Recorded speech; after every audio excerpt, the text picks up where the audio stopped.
So, hello, hi, welcome everyone. I'm Maxine Clancy. I am a relationship coach, love coach, divorce coach. I'm actually a specialist in transforming stress and anxiety. And originally I trained in psychotherapy, spiritual-based psychotherapist and bereavement counselling. So despite my very young appearance, I've been doing this for about 25 years. What I love about what I do is I really fundamentally help people to have a transformation in the way they love themselves so that they can go on to have the relationship they want in life, not only with, an intimate partner, but improve all their relationships, whether that's, people they work with, their family members, their children. And I really come from the belief that the quality of your relationships will be dependent upon the quality of relationship you have with yourself. Okay. And one of the programs that I teach is called Calling in the One. I'm a certified coach for that program. And it is a 7-week program designed to help you find your love partner, like your soulmate, the one. And essentially it's about you being the one in your life. So I've been twice divorced. I got my second divorce 10 years ago when my children were 5 and 7. So I was a single parent and have been actually living independently with my children for the last 10 years, although I'm now happily engaged in a relationship that I've been in with for the last 3 years. So I feel very equipped to be able to help you with your dating challenges, relationship questions, anything that you want to throw at me tonight. And any snowballs, if you've got some, please do. So yeah, that's me basically. Oh, brilliant. So I think I've had a couple of questions through on Instagram and on the app. So Okay. We'll start by kind of going through a couple of them, if that's okay. Sure. And then everyone, feel free, you can drop a message into the chat whenever during this, and I can kind of get to them as we go through. Brilliant. Okay, perfect. So I've got 2 questions that kind of link in quite nicely. So one is around, I really want to date again, but I'm scared of rejection. Any tips for kind of facing this? And then another one is, I've been ghosted and had a lot of rejection online dating. How do I kind of manage that, and any tips around that, really? Okay, cool. So first of all, if you're feeling if you are online dating, this is the very first thing I want to say about online dating and rejection. Often people feel this rejection, so they feel it in the way they'll be, online on different apps. Maybe they're messaging people and they're not getting the response from the people that they like. This happens a lot. You like someone, blah, blah, blah, you message them, they don't respond. And that is experienced as rejection. Okay. So I want to just remind you, they haven't even met you yet. Okay. So they're not rejecting you. They don't know anything really about you. Yeah. They haven't met you. They don't know anything about you. So what it is the experience of rejection is your inner self telling you need to do some work on yourself. Yeah. Because I guarantee you, if you didn't have something inside of you that made you feel or that allowed you to feel rejection, then you just be like, oh, that's okay. Yeah. Next person, come on, next person, etc., etc. Yeah. So on any type of dating, yeah, will trigger your stuff. Even any relationship, once you start dating, they're designed to trigger. And what I mean by trigger, to help you see the emotional wounds, incompleteness, the stuff that you need to develop in yourself so that you become and feel more complete. Okay. So what I would suggest, if you're noticing that, you're on dating, or you're going out and dating and you just feel rejected all the time, take a step back and ask yourself, what is it that you're like, what are you making it mean about these people? Because guaranteed you will give some sort of meaning about yourself, which usually is false. Yeah. So we make up lies about ourselves, and we've probably been making up these lies about ourselves since we were very young. Yeah. It happens. If your parents are guaranteed your children are, you know, as they're growing up, they're making up these false beliefs about themselves. I'm not enough. I'm not pretty enough. I'm not smart enough. I'm not clever enough. Yeah. So all these sort of things. So what happens is the relationship is an opportunity for you to grow, to evolve, and shift these old patterns. Yeah. Does that make sense? Yeah. Yeah. So what I would say, ghosting is actually, again, it's actually not about you. If someone's ghosted you, their behavior is telling you more about them than you. But as humans, we make it mean something about us. Like, we literally think, why did they ghost me? What was wrong? What did I do wrong? So what I would suggest is, if someone ghosts you, then actually you're quite lucky, because they probably really don't have that much intention to have a committed relationship. And maybe they've got their own issues around commitment, around who knows.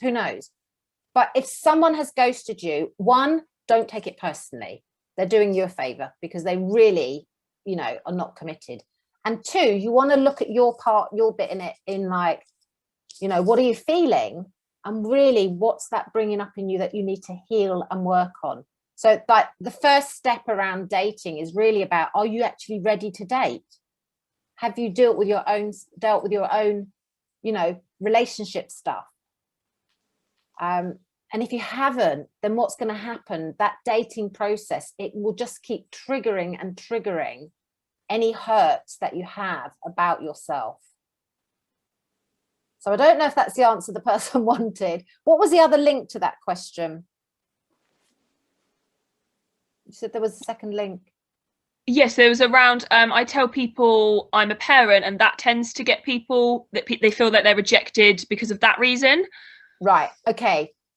So isn't that interesting? That's a really, and I think I actually read that question, and they said something like, should I not tell them that I'm a single parent? In other words, it will get make my chances bigger of the people that are going to go on a date. Okay. First of all, if you're dating, you've got to be authentically yourself. And if you are a parent, you claim it loud and clear. You know, that is your gift. You're a parent. You've got that. You're not going to suddenly not date without your children, etc., etc. And most important, you want to be yourself, because you want a relationship with someone who accepts you as you are. And if you're not accepting that part of yourself, then you're in denial. So definitely don't lie about who you are, because what will happen, you're more likely to attract people who also are not being very honest. Yeah. And that bit, that the person who wrote that in, I don't believe that you're not getting dates because you're a single parent. Now, that might be something that you've got going on in your subconscious mind. So the subconscious mind is our brain, and think of it like this. You've got a garden, and you're going to plant some flowers, some vegetables, some seeds in that garden. Whatever you plant into your brain, in other words, whatever you believe, will blossom and grow. So if that person really does believe, I'm not getting any relationships because I'm a single parent, that is going to be the reality that they're going to create outside, and that's going to stop them. So that they would need to look at that. Why do they believe that? What is it? What message are they, you know, what assumption are they making about themselves, other people, etc., etc. But definitely your dating profile must be like, you want to put your energy across in it. You like, who are you? What do you love? What lights you up? You know, you want to have pictures and photos that are really showing who you are and the things that bring you joy, not necessarily your children in those pictures. I wouldn't put children in dating profile pictures, but you really want to, you know, you want to share something about yourself that lights you up. And that's the energy you want to put across in your dating profile. So yeah, definitely do not lie about the children. Brilliant advice. I've got a couple of questions that have come in that link quite nicely to this one. Go for it. Yeah. So I've got one that is, how do you gain the confidence to put yourself out there again when you've been hurt in the past? And kind of following on from that, what are the clues that you're ready to date if you've kind of have been hurt and kind of gone through a bit of a traumatic breakup? Yeah, okay, great questions. Thank you for those questions. So the first part of it was, what was the first part of it? You said the second part was, what are the clues that you're ready to date? And what was the first part? How do you gain the confidence to put yourself out there when you've been hurt?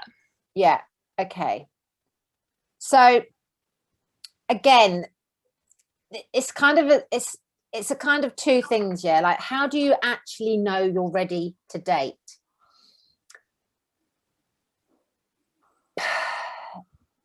There's a couple of things. Sometimes we can rush into dating because, you know, we want connection. We're humans. We're designed to bond and to attach ourselves in relationship. Yeah, we're designed to be in relationship.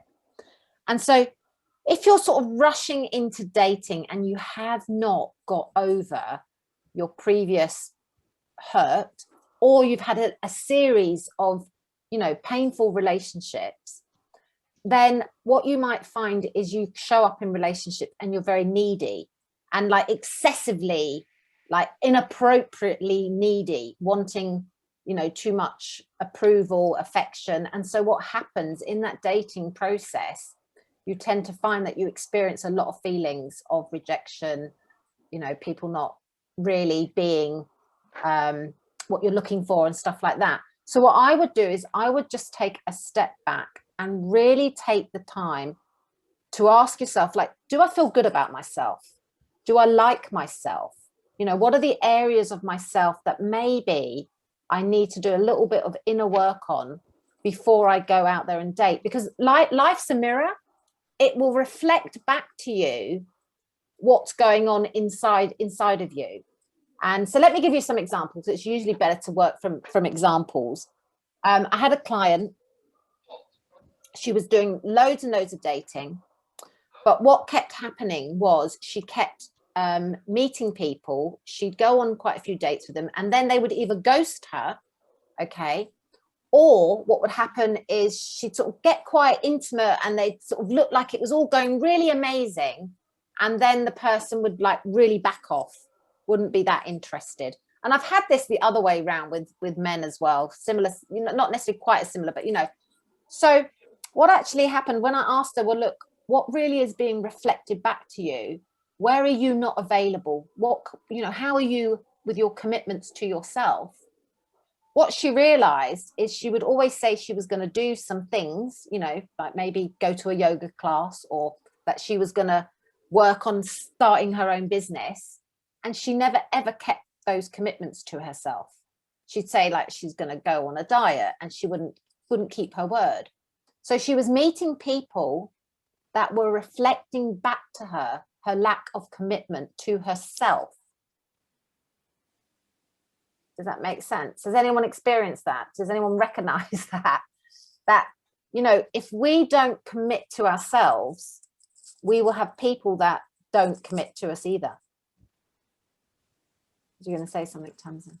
No, I just think that's such an interesting way of looking at it. Like, I've never thought of it like that. Yeah. So like your inner world is reflected back to you. If you don't value yourself, if you don't appreciate yourself, and you're looking for that validation, you know, that approval, that appreciation from someone else, what often happens is you just won't get it, because you don't know how to do that for yourself. So life is mirroring back what you need to learn about yourself. And the other thing, so another way of knowing if you're ready for a relationship, if you notice that you have got still got entanglements with your previous partner. Now look, as as parents, you'll probably in most instances will have some form of relationship with your previous partner, with the partner of your child.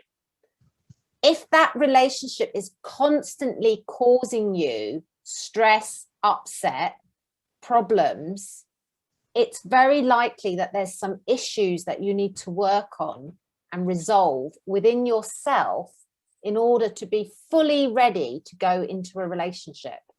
And I think a lot of what happens, look, understandable, we're humans, we want partnership, don't we? A lot of the time we want to feel that we're with someone that loves us and cares about us, and we want to be special, and we want to have adult time and adult conversations, so it's perfectly natural. But what I'm just talking about is that sometimes a lot of people, what will happen, the reason why you keep having short relationships that don't seem to be going anywhere, is because inside there's an inner block. And maybe that block is, I don't really trust that it's safe to be in a relationship. I don't trust that someone's going to take care of my heart and treat it with love and respect. Maybe it doesn't feel safe. Maybe if you've been in a narcissistic or an abusive relationship, it doesn't feel safe to get involved. And so very likely you will create relationships where the person disappears and isn't very safe, or isn't trustworthy. So what I really encourage is, if you've had difficulty in relationship, it comes to that sense of responsibility to take care of yourself first and foremost, and go into dating when you've done some work. And look, you don't have to do work forever. We are evolving, we're constantly growing, but you can spend just a few months if you really work properly, and particularly if you work with a coach or if you work with a particular program, you can do some really good work on completing on those past relationships. And so in terms of clues, the clue that you're not ready is definitely if you notice yourself saying things like, oh, women are this, you can't trust women, all women are, if you're constantly having those type of conversations with your mates, your friends, your family, then it's an indication that you would be better to do some work before you rush in and try to get someone in your world, to make you feel better about yourself. Does that make sense? Yeah. Sorry, I keep saying, does it make sense? Because I'm like talking and it, sometimes it can feel like just sort of like I'm talking and I've got no one responding to me. Yeah. So I have got a question that's come in answer to your question. So could you give some examples of what you mean by work, please? And how do you kind of identify what work you do need to do on yourself to get ready? Yeah, absolutely. Great question. Thank you for that question. So the biggest piece of work that I do with clients is around the fact that, it will come up like this. I was working with a male client the other day, and I asked him, so what were the problems in your marriage? What did you believe? So he said, lack of intimacy, lack of connection, lack of sex.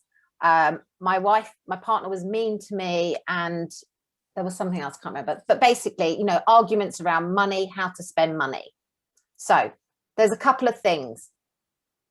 Often we don't know what we need. We don't know what our needs are. So let me give an example. This is a good exercise. Everybody could, at the end of this call, could do this exercise. What do you value most in a relationship? What's most important to you? So it might be, I need trust.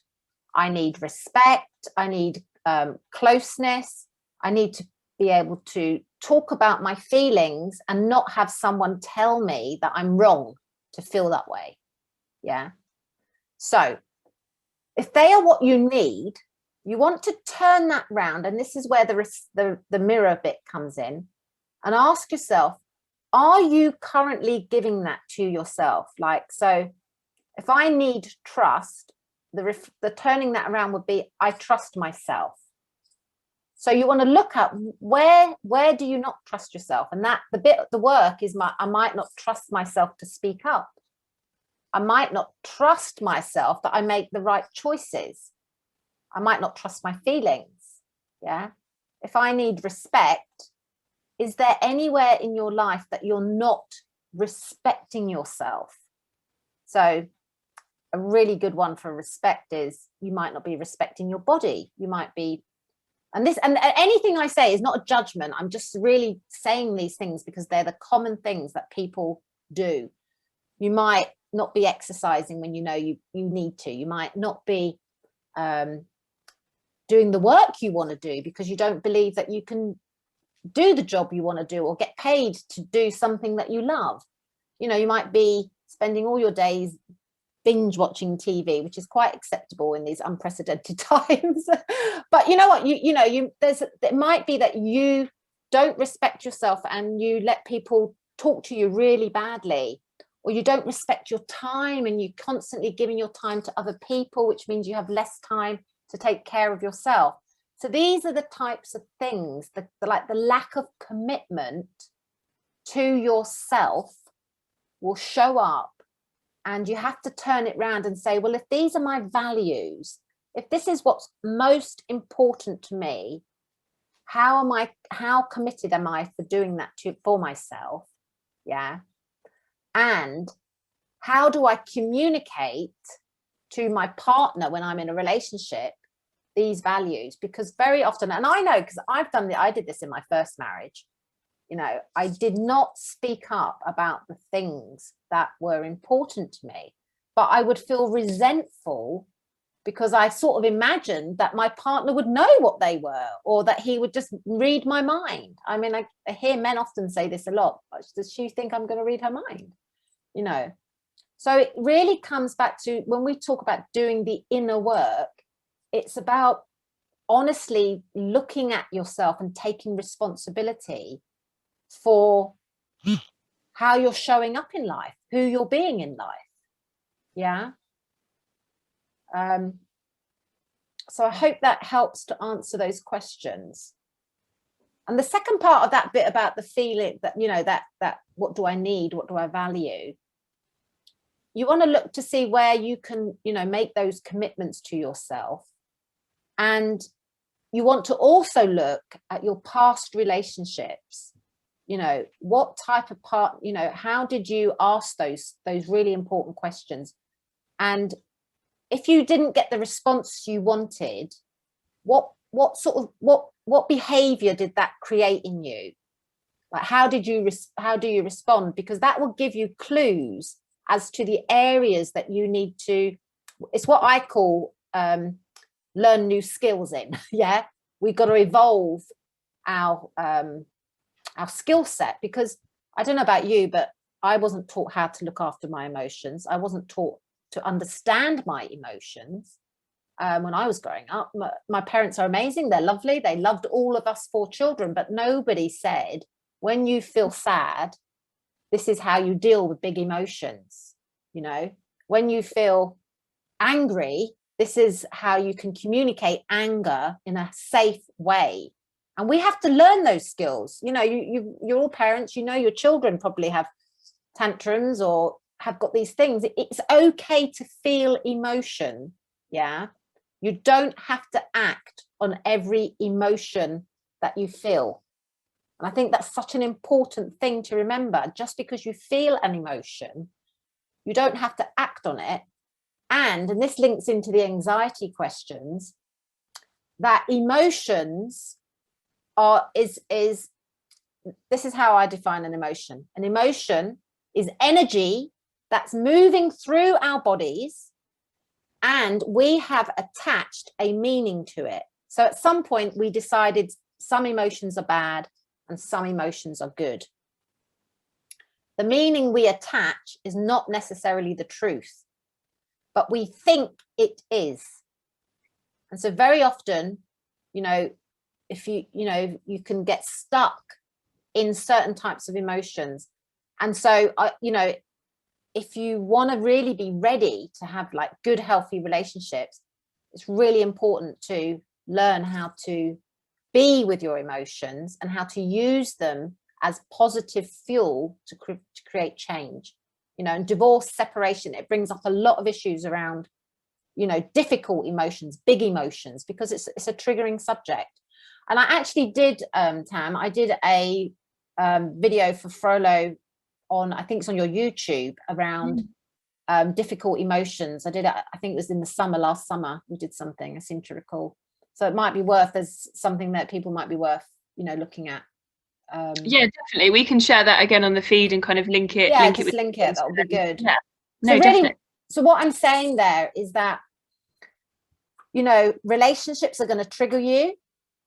Life triggers us constantly. I mean, we're in a state of being permanently triggered at the moment. If you listen to the news every day, you know, children trigger us, don't they? It brings up our stuff, and all of it is an opportunity for us to evolve, to grow.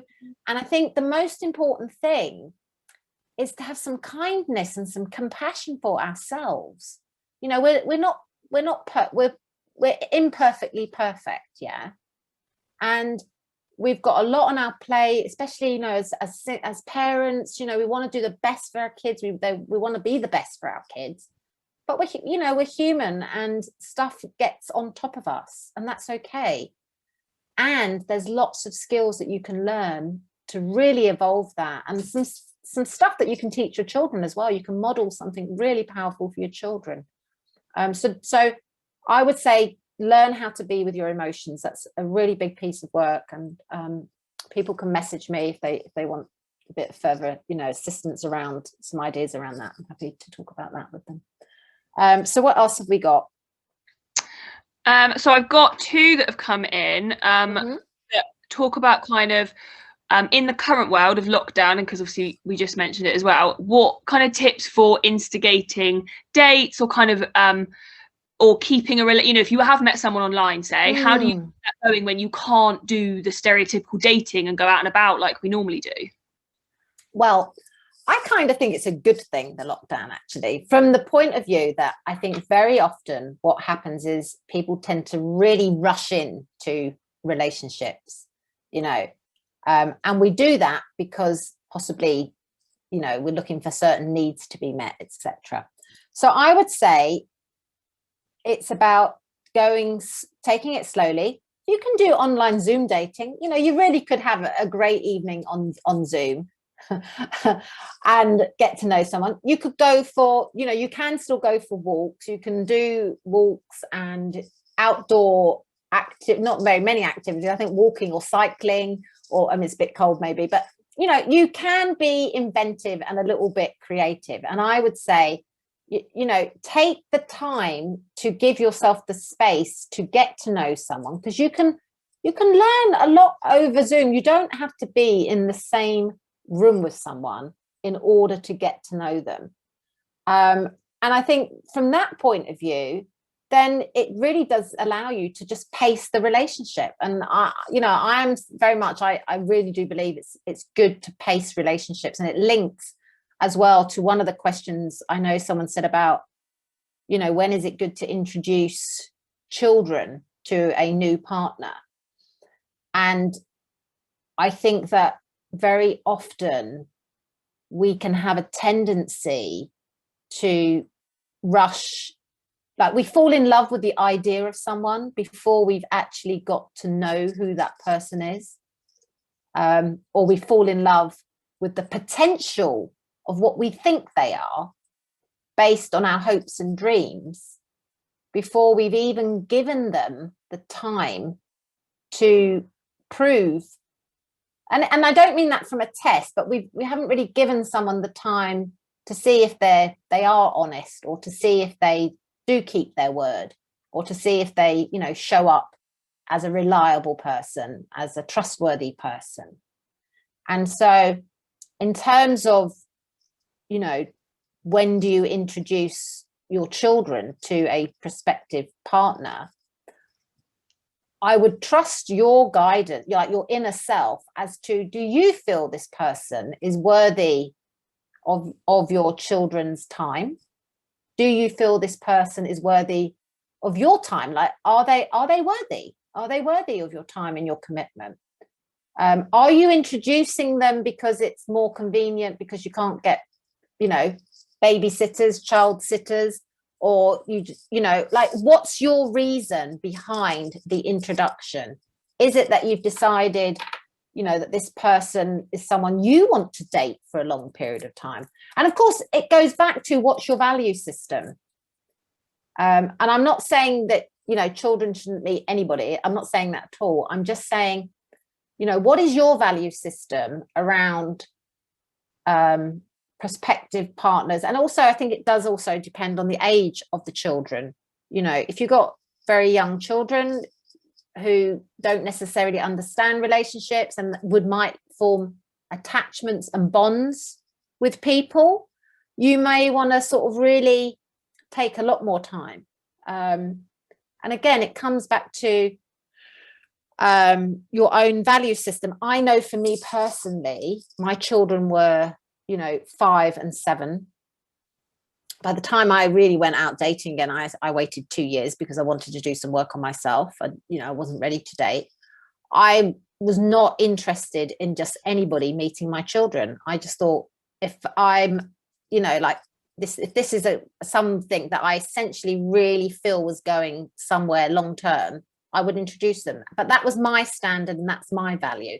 I'm not saying everybody has that, but I think you need to know your value system and what's true to you. If you're sort of the person that says, you know what, I'm never going to get into a long, steady relationship again. I'm happy. I'm getting this, because some people choose that. They literally is like, I'm happy with having short, you know, non-committed relationships. Then you have to ask yourself, do you want those people in your children's lives? You know, and if certainly if your children are old enough, you can ask them, you can have a conversation, have a conversation with the children. Sometimes children are really curious about what adults do in their adult time, who they're spending their time with. So I'm not saying you can't talk to them. Yeah, you don't have to tell them everything, Dickie. Your face, your look there was like, oh, hold on a minute. You know, what I'm saying is they are curious. Children, sometimes they worry about their parents. You know, are their parents happy? You know, are they lonely? Like, I know my children used to worry about things like that. And I have clients all the time that say, you know, my daughter's really concerned or my son's concerned about me. And, you know, as parents, I don't, you know, I can only speak for the people that I speak to. I know that, you know, if you're like the only parent that's around, yeah, because, you know, either you've been widowed or the other parents estranged or whatever, then I know how difficult it can be in terms of time and in terms of, you know, just the support system. If you don't have a really good support system around you, then you just, you know, you don't have a lot of time where you can see somebody else and all those sort of things. So you have to work into all those factors. But I essentially would bring it back down to how certain do you feel about the person? Do you know them well enough to bring them into your home, etc., etc. And some people like taking risks. They're comfortable. They get a lot of safety from being risky in their lives. So just know yourself, really. I think that's what it comes down to. I've got a couple more questions that have come in, Maxine. Yeah. So I've got one that you've described bias. So how do we tackle our bias, especially to those who might have been in a narcissistic relationship or something similar? Well, so I think it would come down to like doing some inner work on yourself and looking at what is really coming up for you. I think this is what this person means. You know, if you is that what they mean by that? So yeah, it was me. Yeah. Oh, hi. Thank you. Yeah. No, what that's do you right. mean? So yeah, you spoke earlier. You were sort of talking about perceptions on when we enter a relationship, and for example, having a certain perception around men in general. Yeah. And obviously, those perceptions are built around bias, and bias is built upon experience. Yeah. So the question is sort of looking at how do we tackle that? How do we start to break down that bias, which 9 times out of 10 is probably one of the biggest barriers? It is. Yeah, so it's the belief system that you've got as a result of experience. Yeah. So more often than not, yeah, those belief systems are created and installed as we're growing up through either things from our own childhood, so I grew up, my father was quite violent. He had angry tendencies because he was never taught how to deal with emotions. And so my observation of that was, it's not safe. Life is not safe. Relationships not safe. Now, I didn't know that I had that in my belief system, and I created relationships where I didn't feel safe. Yeah. So my experience started to create that, and I would manifest that, and blah, blah, blah, blah, blah, and things happen, etc., which obviously led me to where I am now as a psychotherapist and a coach and a counselor. So you have to look at what that is, and there is specific work that you can do to change those belief systems, yeah, and create new ones. And so I do emotional trauma work around that. It's a specific process to change those limited perceptions and instill new ones. Because what you're talking about, Dickie, is that whatever you are really thinking and focusing is what's going to manifest and be like self-proclaimed prophecy. Yeah. And if you've had like narcissistic relationships, what that does very often, it creates a huge, like, chips away at our self-worth, our self-value, self-esteem. And the result of that is that we just don't trust in ourselves anymore to make decisions that are, are healthy decisions. We tend to sort of really question, because that's what's happened. Someone has literally done that or behaved in such a way to us that's led us to that. But this is the thing.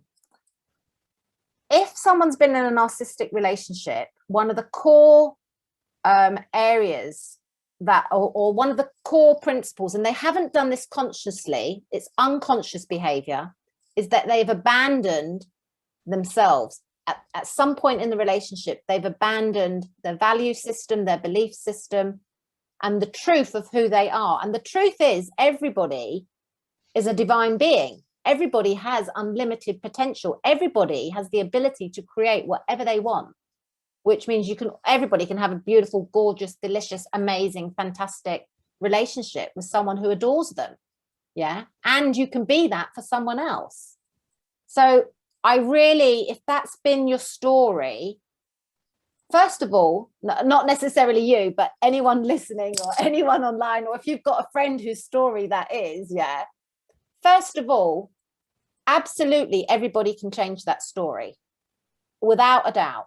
And it does take some commitment and some work. And, there's lots and lots of, books out there, resources, coaches, people you can work with. I would say, give yourself the gift. And it goes back to my 5 steps is get a vision of what you want. Yeah. Like if you're going out and you want to create a relationship, get a vision. What are you going to look like in that relationship? I don't mean like, what's your hair going to look like? I mean, like, what is it going to look like? Where will you get? Your hair looks amazing, Dickie. Like, where are you going to go? Like, where are you like, who are you going to be? How will you feel? What will it be like to be in this relationship? How will you spend your day? How will you talk to that person? How will it feel when that person responds to your needs? Like like proper questions, not like, what are they going to give me? So ask that, get that vision and step into it. Second part is you've got to complete on any past relationships. If you're incomplete, then stuff's going to just keep coming up. Heal any inner wounds. Like if you've got a belief system that says you can't trust someone, or it says I'm going to get hurt, or it's not safe, or I'm not enough, do some work on that. Yeah. And change that. And you can definitely change it.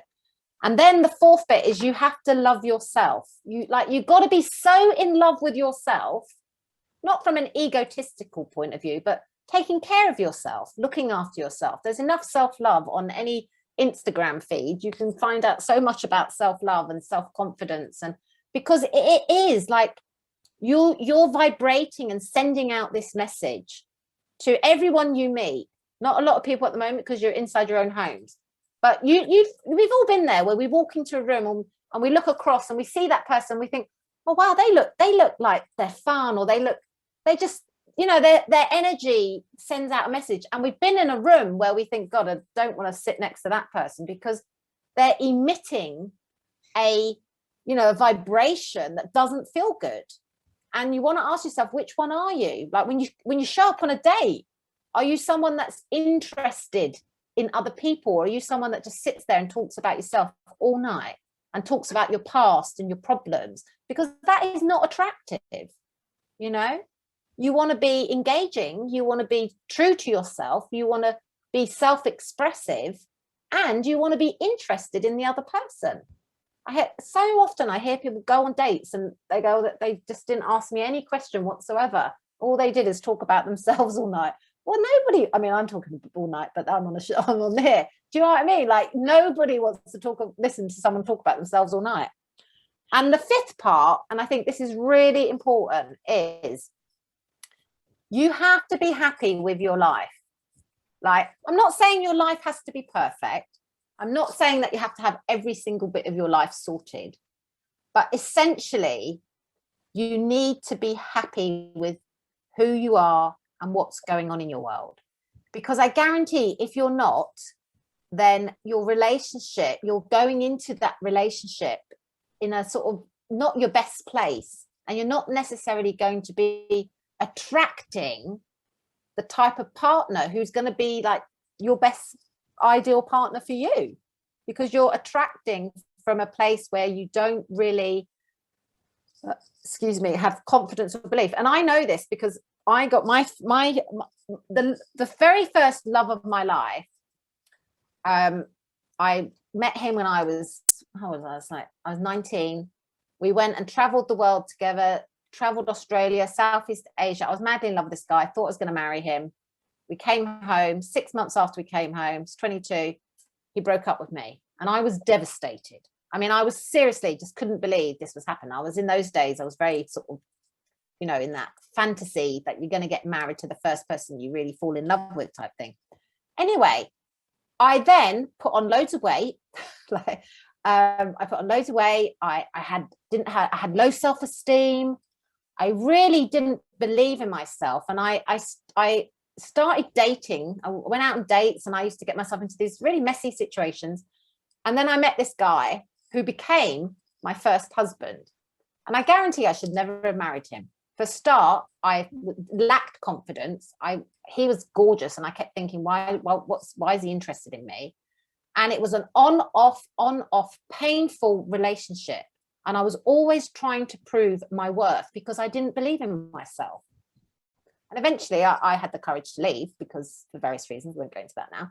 But the point I'm making is if you are not in a good place, you attract a relationship that's very similar. So you won't have a good relationship. So, you know, I don't want to put you all off dating tonight. That's not my message. My message is like, really get yourself ready for love. Do a bit of the work, you know, do that vision, get yourself, look at where your commitments are, look at what is it, you know, that you really need to work on yourself, complete on those past relationships, and be happy with who you are, so that when you go on dates, you're just like this amazing, delicious, vivacious energy that is attractive to people. And then you'll be in a position where you can really decide, is this the relationship? Is this the person I want to be with? Because often what happens, we settle. You know, human beings are so often, they settle for, the two things that they settle for are in relationships are convenience, yeah, in terms of time, and location. So like, it's convenient because they live nearby, it's convenient because of the way our life schedules are. Honestly, that is one of the two things that people settle for in relationship. And because it looks like, oh, well, this will work because of this. You don't want to be that. You want to create a really amazing relationship because you're amazing. Yeah. So sorry, I went on a bit of a rant there. No, that's brilliant. Someone has just asked, could you just recap the 5 steps or the 5 things you mentioned? Just, I think some people have notes, if that's okay. Yeah, sure. So the first bit is, I always say, have a vision. Yeah. What is it you want? Like, and when I say have a vision, I don't say the person's got to be a Sagittarius, blonde hair. You know, it's not so much about, because often what you want will come to you, but it won't be necessarily in the picture of what you think it's going to be. Yeah. And the one thing you can do really to help bring that vision to life is you can write about it, journal about it, step into that picture, like see it like a movie, like keep engaging with it, keep engaging with that vision, and keep asking yourself, who am I in that vision? What do I need to let go of? What do I need to become? Yeah. Make, you know, a simple feng shui thing. Is your home ready? Is your bedroom like a space where you could bring a new partner in? Is there, you know, one of the things I get my clients to do is your bedside tables, do they match? Do you have two bedside tables, 2 lamps? Do you have a drawer that you would invite your person, not immediately, you know, once you've established that they're a person you want to be with? Is there space? Go and get a new toothbrush, stick it in your bathroom cabinet for that person. And when you look at that thing, you're connecting with the energy of the potential relationship. Yeah. But obviously this is all done in, you know, calmly, with ease. Did you want to say something, Dickie? Yeah. Yeah, so you wouldn't suggest that after the first date, then going out and buying a toothbrush? No. Don't tell them I've got a toothbrush at home for you. Okay, I've made a drawer. They think you're like crazy nutter. This is all done in the process of like a process. The second part is complete on past relationships, and very often, yeah, when I'm doing the Calling in the One coaching program, which is a 7 weeks program, when it gets to completing on like past, people, someone's just got divorced, or they've been divorced for 10 years or whatever. It might not be that relationship. It might have been your first love. I mean, I was devastated over my first love for a long time. It really messed me up, you know. So it might be that it was something that you don't really realize is the thing that really has been, you know, created this false belief in your mind. Yeah, it's a false love story. That's what we call it. So the third part is healing the wounds, healing the false identity. Fourth part is like really fall in love with yourself, like love yourself, self-love, taking care of yourself, making commitments to yourself, honoring your needs. And the fifth part is like, be happy. If there's an area of your life that you're really unhappy about, don't think the relationship's going to fix that for you. You want to be working on like fixing that issue yourself, or with support of someone before, you know, it doesn't mean you have to postpone a relationship, but you don't want to be looking for the relationship to make that bit of your life okay. You know, like I get a lot things around, well, when I got a partner, my money problems would go away because I've got someone to share. You want to work on those money problems. You want to learn to be responsible with your money. You want to learn to have a good relationship with money. You want to learn to be able to make money for yourself, so that you're coming into a partnership where you feel valuable and worthy and equal, as opposed to thinking that the relationship is going to solve all your money problems. Yeah. And sometimes that's a harsh reality that we have to look at. But it's a big one, because self-responsibility creates self-empowerment. Yeah. And so, yeah, that's the 5 sort of key steps, 5 key areas that you would want to be working on to get ready for love. Brilliant. Thank you, Maxine. My pleasure. I kind of had 2 questions. One I got previously ahead of tonight, and one I had to message me. They're kind of the opposite, so they go quite nicely. So one is around, I know you've briefly touched on it already, but getting ready for dating. How do you kind of deal with teenage children, and explaining that and kind of talking? And then the other extreme is on the other end of the spectrum, kind of is like a solo parent of a very young child. How do you navigate that? Well, I think if you've got teenage parents, teenage children, then that is a perfect opportunity for you to talk about relationships with them. Like this is how I would do it when I would have done it with my kids. They're 16 and 18. So I would talk about relationships in terms of what's important to me, what I value, the type of person I'd like to be with, you know, the type of, you know, sort of, you know what it comes down to? It's expectations. Yeah. Most of our upsets in life happen because we have expectations that haven't been met. Yeah. So we expect someone to be a certain way. They're not the way we want them to be. And then because they're not the way they want them to be, what happens is we get upset about that. Yeah. So if you can communicate your expectations and you go on dates and you're asking, you know, I'm not saying that you do an interrogation on the first date. The first date is really about, you know, finding out, do I like this person? Is this person fun? Is it someone that I feel that I'm vibing with, that I can connect with? You know, that's really what first dates are about. And to see if you want to have a second date with them. First dates are not to find out, is this person, you know, how much money have they got? Are they going to do? It's really to see if there is any type of connection that you feel that you could have a really good friendship with, that you would want to build on.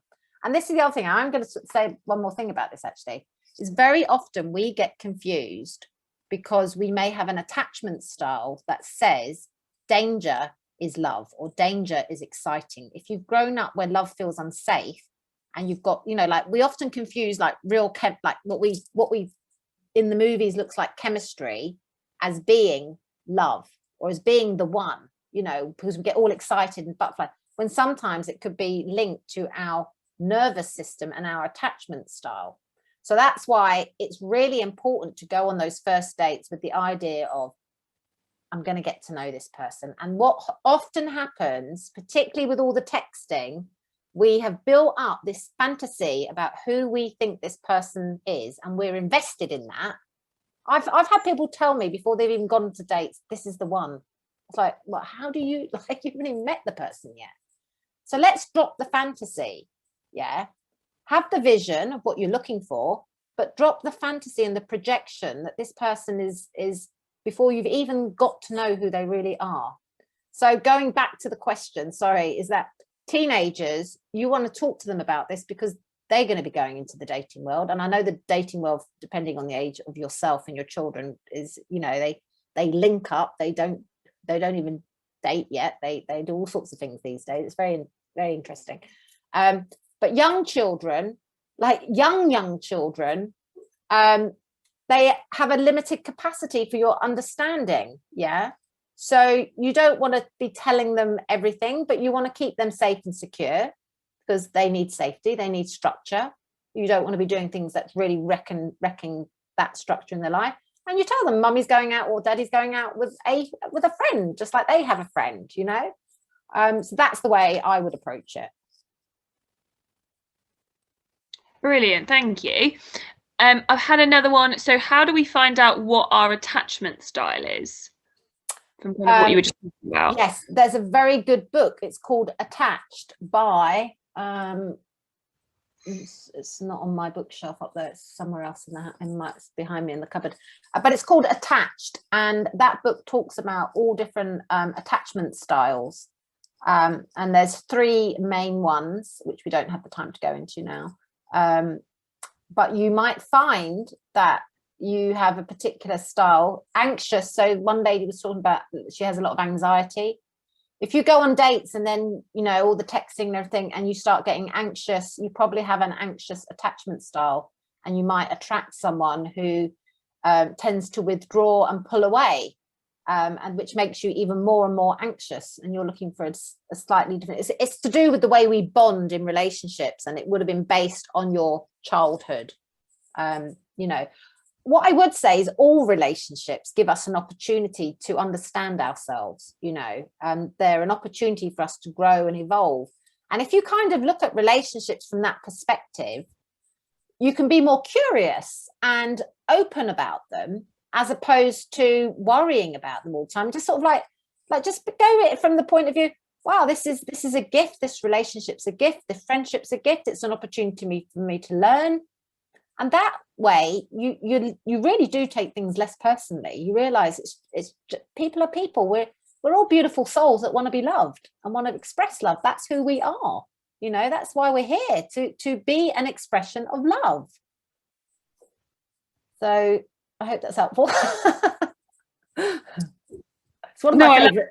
That's great. This is one of my favorite subjects, love and relationships and dating. You know, it's just like, you know, there's so much for us to learn, and it just seems to cause people so much pain. Yeah. That's all the questions that I've had on here so far. If anyone else has got any questions they want to ask, either you can turn your mic on and ask them directly, or ping them into the messages and I can ask them for you. Yeah, so could you approach the whole scenario with a fake it till you make it attitude? So when I say that, is I'm sort of referring to like growth mindset versus fixed mindset here. So a lot of the times, a lot of people that approach these scenarios have a very fixed mindset, and you were mentioning earlier about failure and then blaming it on yourself, which is very.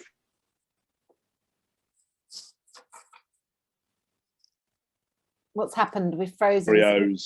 And multiple dating in a growth mindset way, and looked at those failures as growth opportunities. Absolutely. Yeah. Could you throw yourself into it that way? Yeah. So there is a whole form of sort of personal development and psychology around the fake it till you make it. So in other words, like, you know, someone asked a question around confidence. I know it was on the list in the group, and, you know, can you fake confidence? So my version of that would be, yeah, absolutely. People do fake confidence. Like, if someone gives you a job or gives you an opportunity to do something, say yes and learn how to do it. Yeah. So one of the ways that you can authentically fake things, yeah, or fake confidence, is model somebody you know or somebody you admire who has the quality of confidence, yeah, and who behaves like that. So, you know, maybe a television personality, or, you know, someone you know. Look at the way they stand, look at the way they move their body, they hold their body, how they hold their head. And it's, you know, it's called NLP, neuro linguistic programming. There's a technique called modeling where you literally would practice that, talking in front of the mirror. Like, practice, if you really are someone that doesn't feel confident on dates, practice talking to the mirror, practice on your phone before you even phone someone. You know, fake it, literally fake it, go on the dates. And this is the thing, don't fake that, like, don't lie. There's a difference between faking confidence or faking, you know, but lying, blatantly lying, I don't recommend. And you know, it's like authentically, you know, think about it. Because here's the thing, as I said, we're all energy, yeah, and energetically we pick up on stuff, don't we? You know, when someone says something and there's a bit of you that thinks, no, that doesn't feel right, it just doesn't feel right, yeah. So there's a very big difference between, you know, faking confidence or just really bolstering yourself up and going to things, that sort of thing. But here's another thing, right? I don't know. I find that a lot of the time, if we really like connect with ourselves and we're a little bit more real about what's going on, and if you turned up at a date and you were nervous and it was not on screen, but you actually went on a physical date, and you said to someone on that date as you arrived, wow, I'm so glad to be here, but actually I do feel a bit nervous. That actually, generally, unless the person is really cold-hearted, in which case you don't want to date them anyway, someone will go, oh, you know, and you connect because there's a realness in that moment. And I think that too often we're not real. I think we need to hide aspects of ourselves because we should be like this. So I'm like, listen to your inner self and see how you can bring that into your communication with someone, because that's going to set you up for a really different type of relationship. We want to feel, don't we? Yeah, just to add to that, I think that something that I've noticed is that showing vulnerability is attractive. I think that we always try really, really hard to make out that we're invulnerable, we're these behemoths that nobody can touch. Yeah. But in reality, when you turn up to a date and when you meet somebody, you want to know they're vulnerable, because let's be honest, we all are vulnerable. Exactly. So it's our humanness, isn't it? Absolutely. And you know, and the truth of the matter is, I think we want to feel like we want to feel something. So when someone, like, I'll give you an example. I use this example quite a lot, particularly for dating profiles. Yeah. Most people on their dating profile, they say, I love to travel. I love this. I love this. Well, when you read that, it's like, yeah. Now, when you read this, oh, when I was climbing up Machu Picchu and I noticed the sunrise shining on the trees and the way the light, you know, spread across the mist, in that moment, you're in the picture, you're feeling something. That is different to I love to travel, isn't it? Yeah. So that's what you want to do. You want to feel and share those feelings. I'm not saying like overly share everything, but it's like you want to be authentically in the moment, because that will make your first, even when you first, like if you're going on a first date, if you pause, wait, feel, and then share some of that in an appropriate way, I guarantee you will have an impact on that person, and they'll think, wow, this person's real. Yeah. And then your date will, you know, you've got to obviously be that person. So yeah, absolutely. I think it's a good opportunity. I personally absolutely I hate dating apps. I think they're the devil. They're literally they're such a horrendous way of attempting to meet people, because it just opens up so many opportunities for it to be a fake platform. Yeah, I would much prefer there to be like apps where it was just speed dating, so I could sit in a room with people and have a conversation and come across as a real human being. You could set up Zoom speed dating quite easily. I think if someone did that, I think you could do that. You could, I mean, that'd be great. You know, like you could literally do something like that. And, you know, I personally believe that if you're going to go on, like if you're committed to finding a partner, I think you're better to go on a paid platform for starters, because that does filter out people who are wasting time.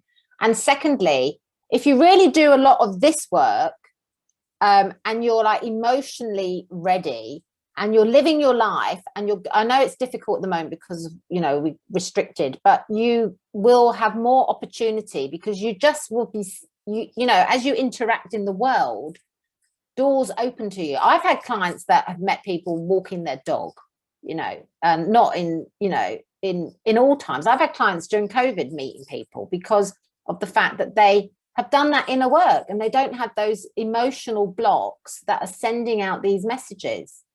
So it really does start with yourself, you know, and what you're putting out there and what you believe, and how what you believe is affecting what you're attracting and creating. So yeah, lots of food for thought for everybody. Yeah, that's great. There's definitely lots of things to go away and think about, and little kind of like nuggets of wisdom that you shared, which is brilliant. Good. I think that is all the questions that I've had previously, all the ones that were in the comments. Yeah, unless I was going to say, I think we've addressed all the ones. And just the last thing I would say, if it's Valentine's and you're feeling miserable because you've not got anyone, a partner, then make a date with yourself. Do something really lovely with yourself, or you could make a date with one of your children, or you could have a Zoom call with your mates or girlfriends or family member. But, you know, love really comes back to like loving yourself. So have a date with yourself and make yourself feel special. That's what I would say.